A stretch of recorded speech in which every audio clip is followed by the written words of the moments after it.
Hello, I'm Richard Vobes, the Bald Explorer, and I'm continuing my Sussex Border Walk, where I'm walking around the whole border of Sussex.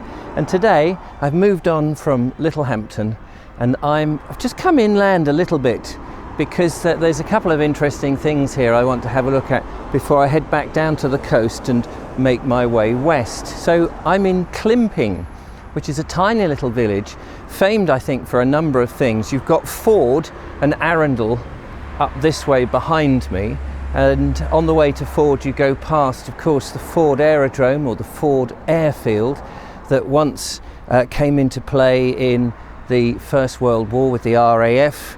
It later had civilian flights. It then had, I think, the Navy used the air fleet there.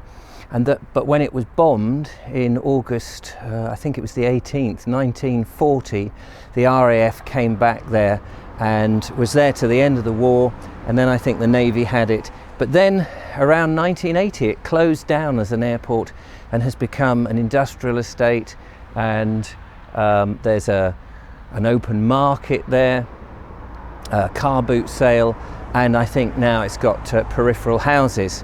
One of the other things just up in part of the grounds is Ford Open Prison, which is just up there, which I didn't realise was part of the original airport. Anyway, that's up there as well.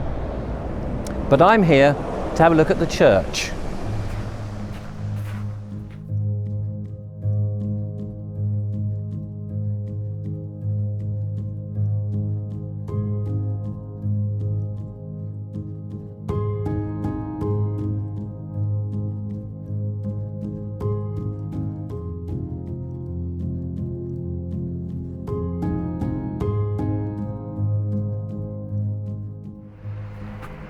First thing I noticed coming in is this magnificent yew tree.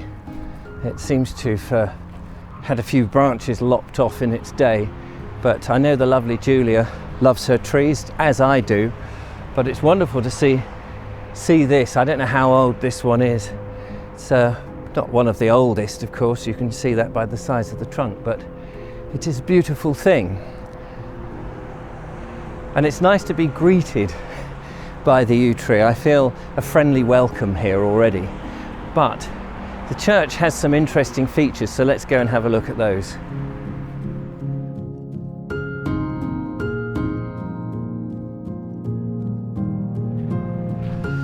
From the road, the church looks like a great big barn, really, with this massive sloping roof coming down on the south side, and its main entrance, I think, on the south. But it's much older than it looks. There's been a church here since the Domesday, and probably a Saxon church before that, although remnants of that are no longer here. In fact, the oldest bit is the lower portion of the tower. So this bit behind me is 13th century, but the Norman bit, which was probably here mentioned a bit in the Domesday book, is the lower portion. The rest is a little bit younger. Pevsner, old Nicholas Pevsner, says of this lower section here and of the bits that we see as we come up the path, it was, in his words, an extreme example of late Norman ornamental wildness. And he's quite right. I mean, just for example, have a look at this amazing door to the tower here. It's got a trefoil head on the top. It's got this wonderful sort of chevrons all around, and then this amazing carving on the top. I mean, all sorts of different styles here. And this is old. This is sort of late Norman, so 1150s, 1180, something like that. And above on the tower, just above me here, in what looks like part of a pilaster on the side, you've got a lancet window, but you can almost can't see it's a lancet window because there's the zigzag carving or moulding just in front of it. It's rather exquisite. It's a fantastic relic from that period.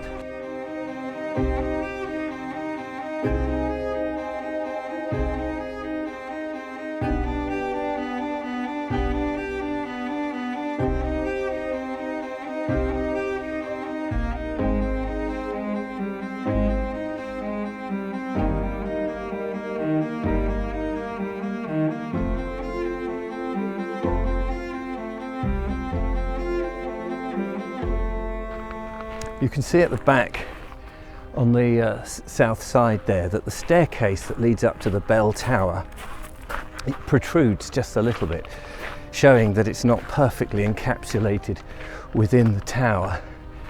I don't know quite why that was, but maybe that was a bit of an afterthought, or just the way they constructed it. What I love about the church though is all the windows are lancet windows, and that's really great. All the way around there are these very perpendicular style windows, and most churches get mucked about with, don't they, and different time periods, different styles, that sort of thing, but here they're just all the same, and I love that.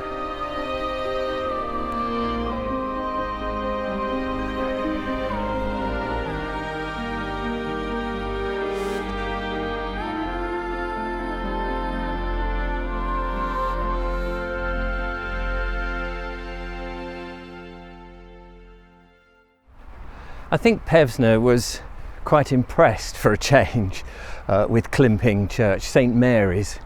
I think he quite liked it, something about it that really got him excited. However, I can't stay here any longer. We've got to continue with the walk, and so I'm now going to head pretty much directly south, get back to the coast, because there's some interesting aspects on the coast that I want to share with you.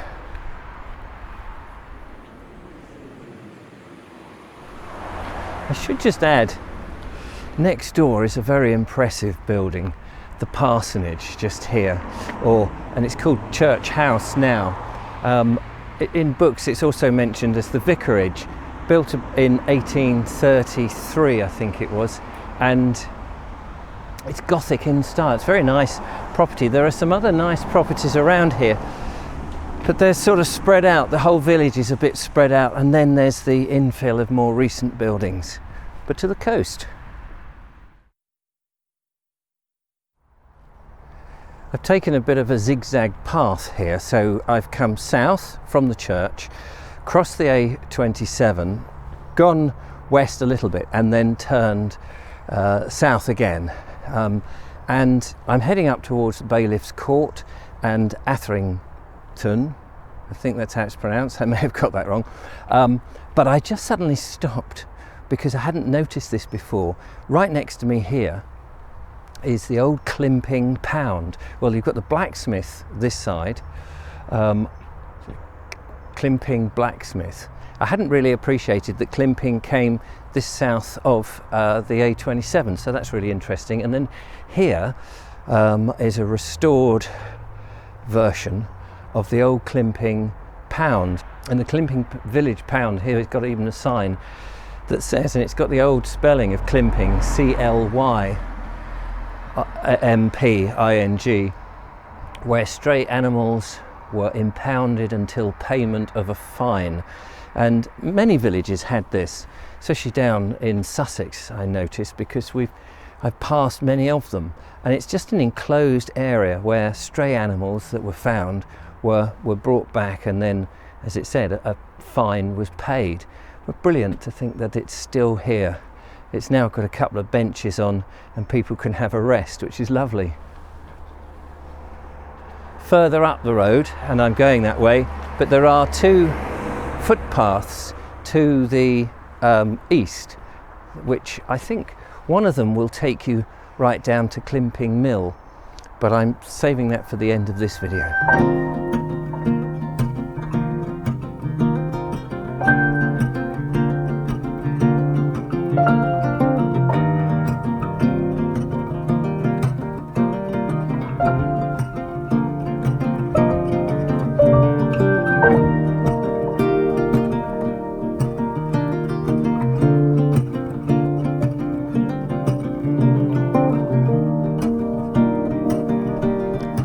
now arrived at Bailiffscourt. It's actually a hotel now, Bailiffscourt Hotel, and it's a very lovely hotel by all accounts. What makes it fascinating is that here at Atherington, there was originally a 13th century house. I think it was for the bailiff of the Abbey of Sees in Normandy, who lived here, who I guess effectively was the lord of the manor in this little village right down by the coast. There's a 13th century chapel which is there, but the fascinating thing is that in the 1920s Lord Moyne bought the place. He also scoured around the locality and found old medieval cottages and rebuilt them here, and they're in the same style. In the 1940s this was turned into the hotel, and these little medieval style cottages are now chalets that you can stay in, I understand.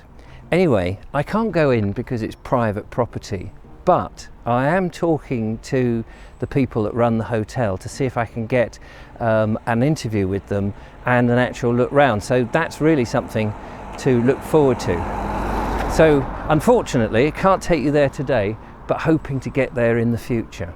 Now it's just about half a mile from here to the coast, and this is where the story gets more interesting.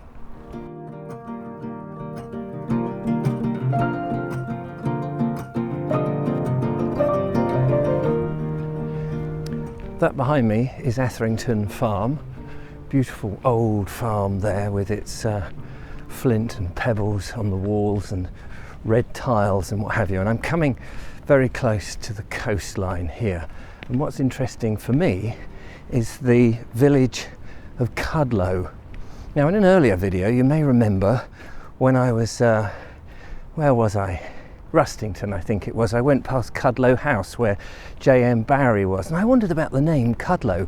Well, it was a village, and it was a village here probably from the Doomsday and probably even earlier, along this coast with pigs and sheep, farming down here right on the coast. But over the centuries the sea started to erode and encroach, and a lot of the farm would disappear. So there was a church, the Church of St. Giles here, and there was evidence of it, I think, until about 1698.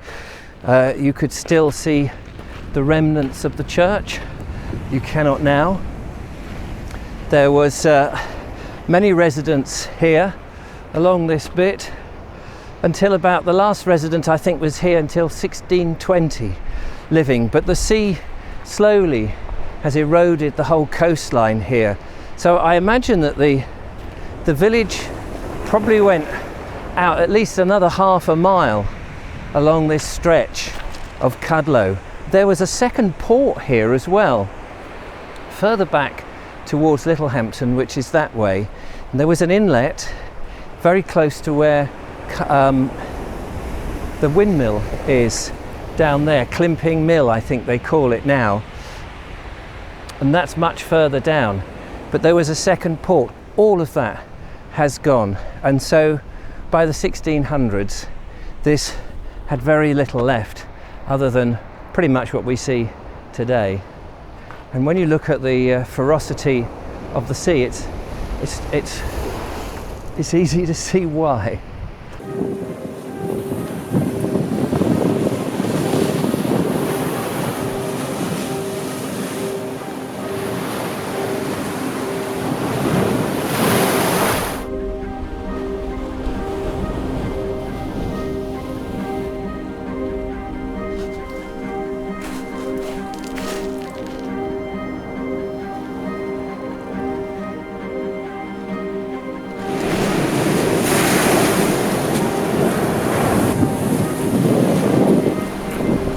You can see the ferocity of the sea. Look at this, just behind me. That coast erosion has been going on for some time. Now you see all these concrete blocks along the coastline here. This is part of the Second World War defence, in actual fact, because this was a potential landing ground for the Germans in the Second World War. So a lot of these concrete blocks were here to prevent the Germans from landing, and they stretch on for quite some distance. But it's actually quite interesting to be here with the sea smashing against them. You can see how poor Cudlow really didn't stand a chance.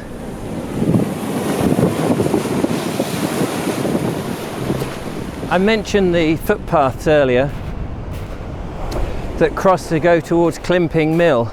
There was a windmill there, and there is a windmill. It's now a house, but there were about 4 mills here from, well, I think the earliest one recorded is 1338, and they were all post mills, but they've all disappeared. I think it was 1799 it was, and it was a smock mill. I think it was a smock mill or a tower mill that was eventually built just near to Littlehampton. It was a school at one point, and it's no longer a working mill now. It's a private house, but I believe the owner is restoring it. But that is back that way, and in the circuitous route that I've taken, I've passed it by. However, we are continuing now towards Bognor on our walk, passing this violent coast that got rid of the lives of many people, I imagine, in its time. Anyway, I hope you've enjoyed it. Thank you so much for watching this episode. I will leave you with shots of the sea, and I will catch up with you next time. Thanks so much for watching. Don't forget to follow, like and subscribe. Give me a thumbs up if you've enjoyed the episode. That would be lovely. But until next time, take care, and I'll see you on the Sussex Border Walk. Bye bye.